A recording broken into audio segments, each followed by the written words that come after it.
Hey everybody, Sam here. Welcome back to Samcraft. Welcome to the next part of the Building My New Workshop series. In this video, we're going to be framing the walls and doing everything around that.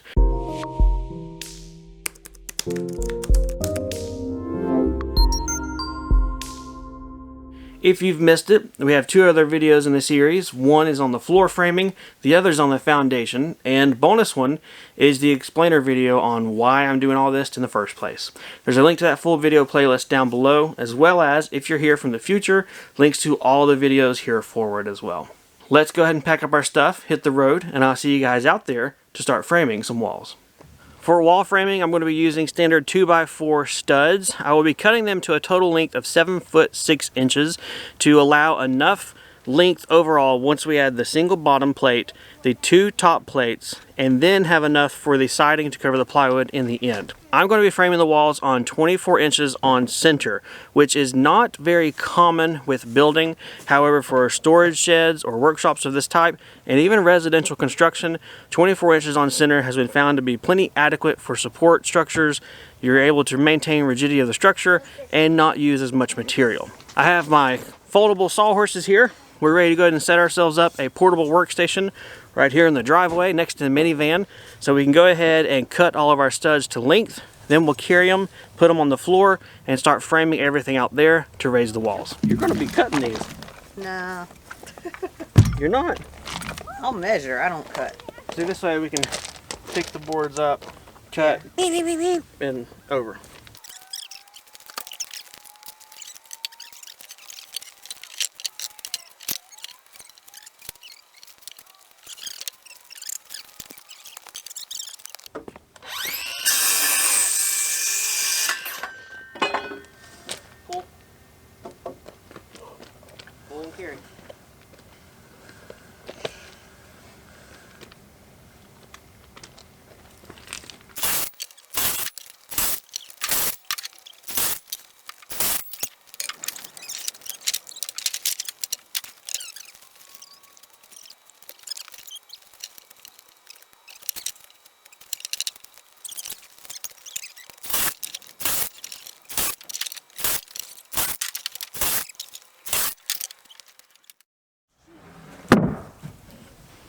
What I'm going to do next is, with these two boards together, they are the top and bottom plates of this wall.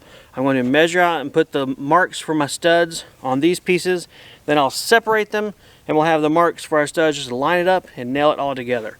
We're going to be using more 3-inch long galvanized ring shank nails with our Paslode Cordless Nailer. We don't have to use galvanized for this kind of framing, but the box comes in 1,000 nails. I didn't use 1,000 for the floor, so I'm just using what I have on hand anyway. It's fine. So we'll do our marks and we'll start framing. So for this wall, we have 1.5 inches for our outside studs. So I put a line and then an X.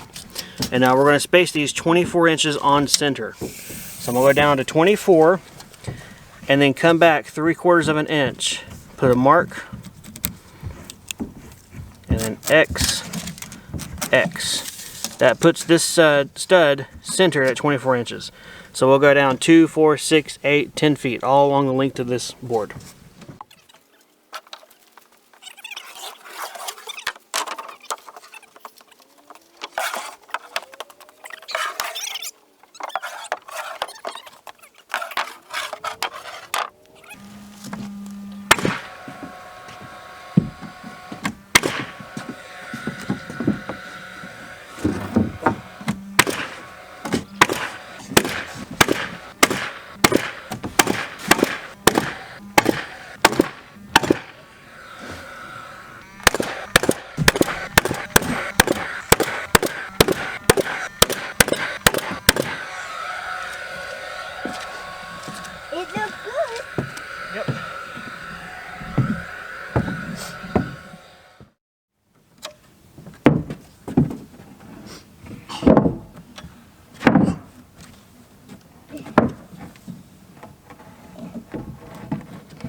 I'm going to frame up what I've heard called a California corner. What this is you have your normal wall stud and you put another one flat right beside it.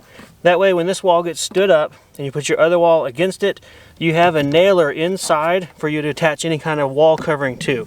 So I don't know if it's really a California corner, but that's what I've heard, so that's what I just called it.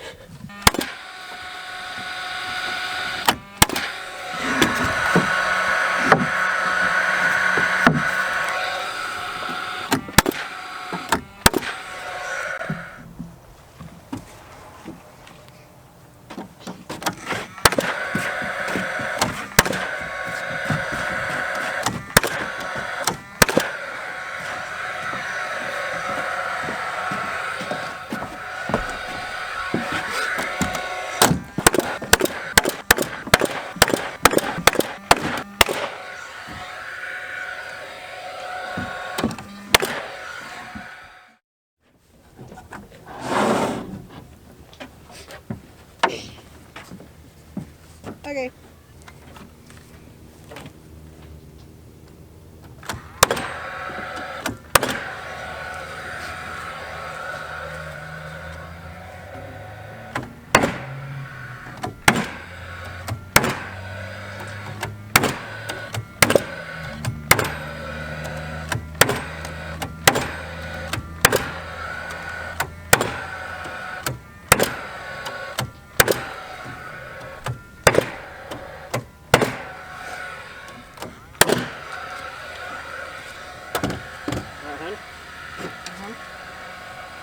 You like a put that up there and tell me when it's plumb, or you pull it till it's plumb.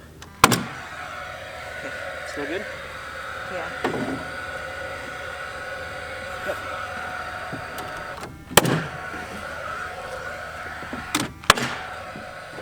It's a wall! Ah! We're getting framed. Oh! It's huge! I think so.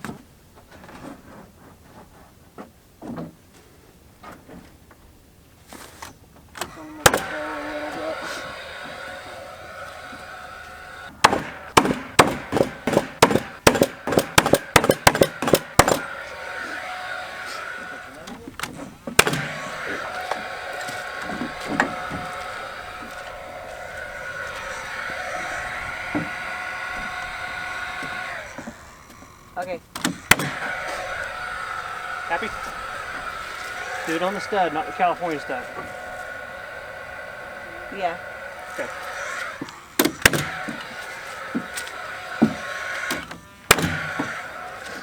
And these two. You can't use the 3 inch for that, though, can you?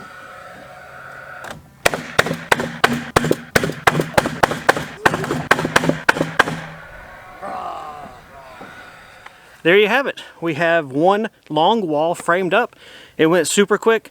I don't know the total time, but it was shorter than what I would have thought the total time would have been. So there you go. We have our angle diagonal braces in place, holding the wall perfectly plumb. It is totally nailed to the floor, and the two walls are joined together in the middle. So we are ready to go ahead and go back, cut some more studs, and start framing up our shorter end walls. The short walls are 12 feet total, although the framing is a little bit less because, you know, you got your back wall, front wall, taking up a little bit of thickness. Either way, should be pretty easy to do. So quit yapping, start working, right?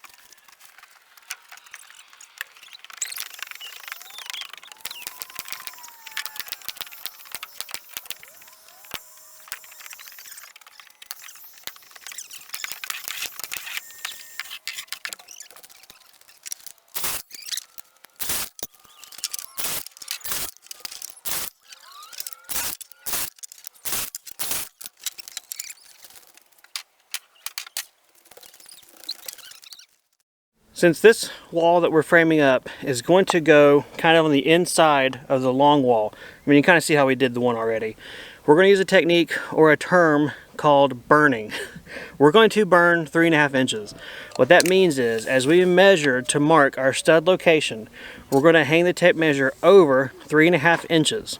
The reason we're doing that is because once it's in place on the building, that 3.5 inch burn is the actual other wall's framing thickness.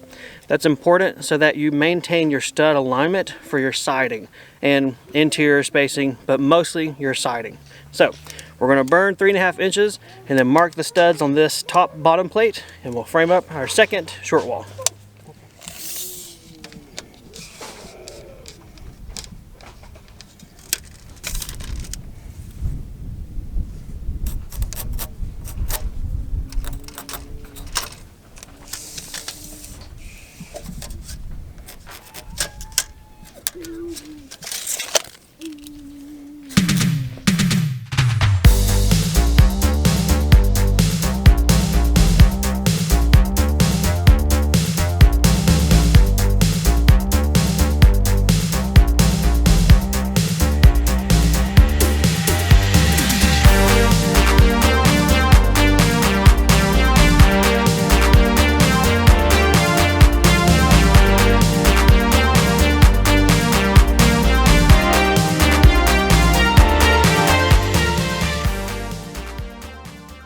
As we begin to frame and raise this final section of the wall, I want to address the elephant on the workshop. And that elephant is the one that's asking, Sam, where's your doorway? How are you getting it outside of your workshop? What are you thinking? My reasoning for doing that is that, in my head at least, it's going to be easier just to go back and cut and place the doorway exactly where I want, frame up my headers, my jack studs, and everything of the sort at that time. I also want to be 100% sure that I want the door where I think I'm going to put it. So doing this now allows me to get the walls framed, keep going on with the project, and allows me time to really make sure that I'm putting the door exactly where I want for the overall layout and flow of the workshop. So that's Sam's reasons. Otherwise, normally, if you're doing off blueprints, or if you're doing this and you know exactly what you want, you would frame your doorway and your headers while it's on the floor and then raise it and be done. So I'm a little bit unconventional in that sense, but I'm also unconventional in a lot of sense too, aren't I?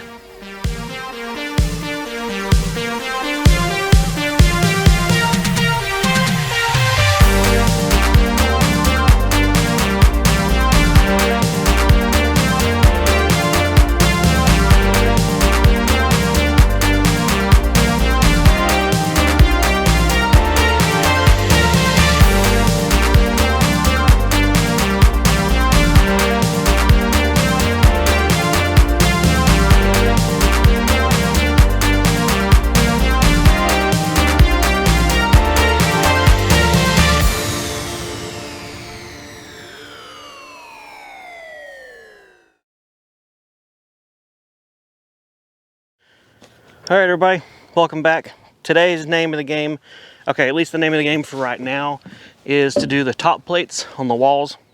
You always want to do 2 of them. So I'm carrying over 2 8-foot 2x4s, and I'm gonna go ahead and put it on this short wall to overlap the long wall, and then I'll cut off the excess whenever I'm done. So the trick is to just line up and make sure you're flush on your front side and your side, and then I'm going to use the 3-inch long nails and nail it in place.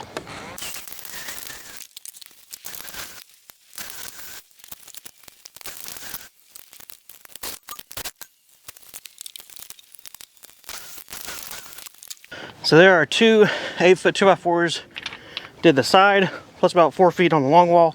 Now I'm carrying up a 10-foot long 2x4 to keep working my way around the top perimeter and put everything in place.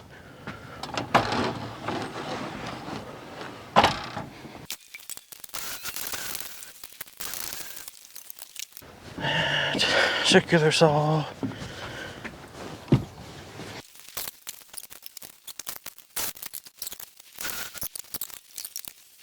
Alright, just in case what I said earlier doesn't make sense, I'm going to shoot a quick video with my phone. So the walls by themselves look like this at the top joint. You have one wall overlapping and the other kind of butts up next to it. to make a stronger joint, you take your top plate and you overlap that. It kind of locks everything together that way. So whenever you do a double top plate, you want to make sure you overlap your joints, and it helps lock everything together. So that's what's meant by a double top plate.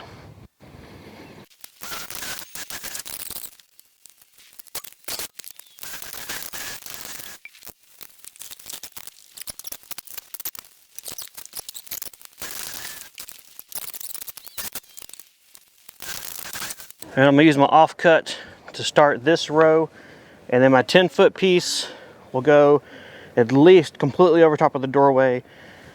Make sure 2, 4, yes. It'll go completely across the doorway and almost span all the way to the other side.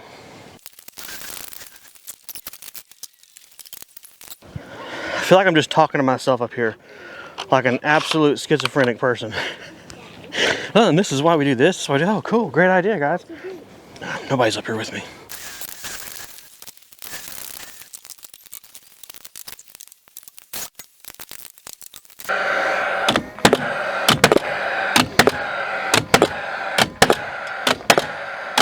That one shot out. I guarantee it. Oh, ugliness. Can't have nothing. This is why I can't have nice things. You know what? Wabi sabi. No, that's terrible.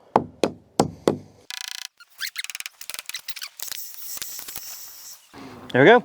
Double top plate is done. It took 2 10-foot long 2x4s and 1, 2, 3, 4 8-footers. Not bad overall. Now we can start framing up the roof, I think. Yeah, that'll be fun.